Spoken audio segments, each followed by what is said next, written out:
भीमा कोरेगांव शौर्य दिवस बड़े ही उत्साह से मनाया जा रहा है। आज अब पुनः भीमा कोरेगांव यहाँ पर लाखों की भीड़ पे लोग वहाँ पर दर्शन करने जा रहे हैं और संपूर्ण भारत के लोग बाबा साहब के उस स्तंभ को नमन करने जा रहे हैं, गए हैं और वहाँ से संकल्प लेके आ रहे हैं कि हम लोग जब तक जीवित हैं, जब तक बाबा साहब अम्बेडकर के विचारों को जीवित रखेंगे, हम सभी यहाँ पर आज भीमा कोरेगांव दिवस के इस शुभ अवसर पर आपको शुभकामनाएं दी जाती है। इस अवसर पर मैं भीम जन्मभूमि के अध्यक्ष हमारे पूजनीय भक्ति जी से निवेदन करूंगा कि वो भीमा कोरेगांव शौर्य दिवस पर 2 शब्द कहें।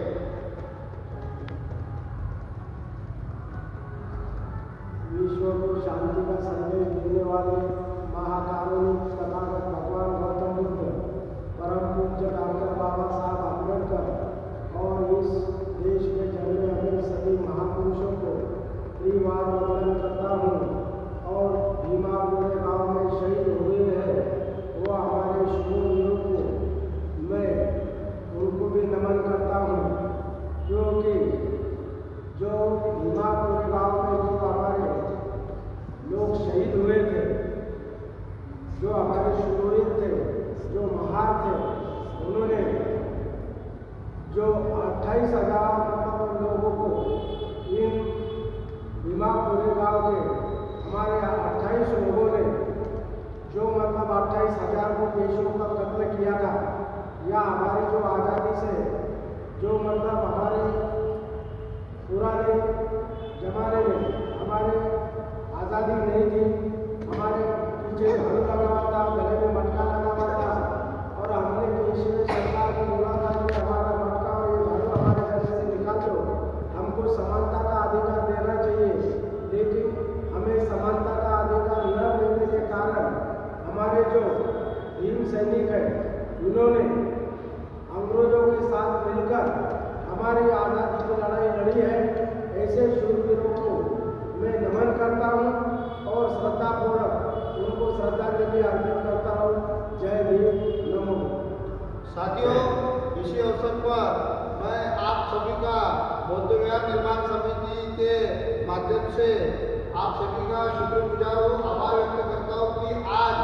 बड़े बड़े नेता घर पर बैठे हैं, मगर हम एक छोटे से कार्यकर्ता है और हमको ये दिन याद था, इसलिए हम लोगों ने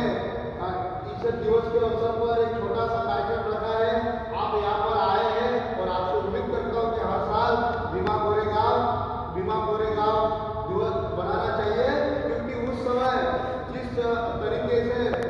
महारों पर अत्याचार होते थे, अंग्रेजों को मालूम था कि इस देश में सबसे शूरवीर जात वो महार जात है। हमारे महार का एक बहुत ही शूरवीर सेनापति था सिद्धनाथ ने हजारों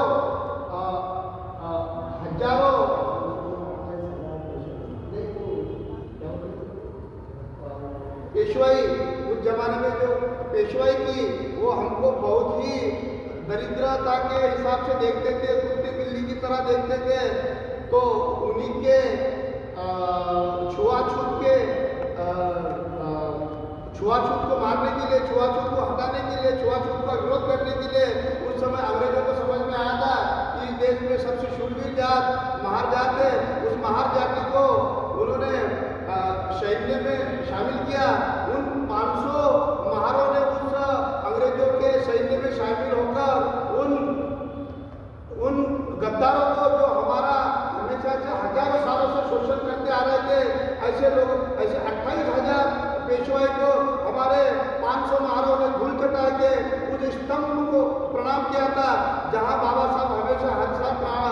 प्रणाम करने आते थे, वहां पर श्रद्धांजलि करने आते थे। मैं आप लोगों से भी निवेदन करूंगा कि हर साल यहाँ पर भी बाबा साहब को वंदन करने आइए और हर साल भीमा कोरेगांव पर भी वहाँ पर जाना चाहिए। ये 2 शब्द के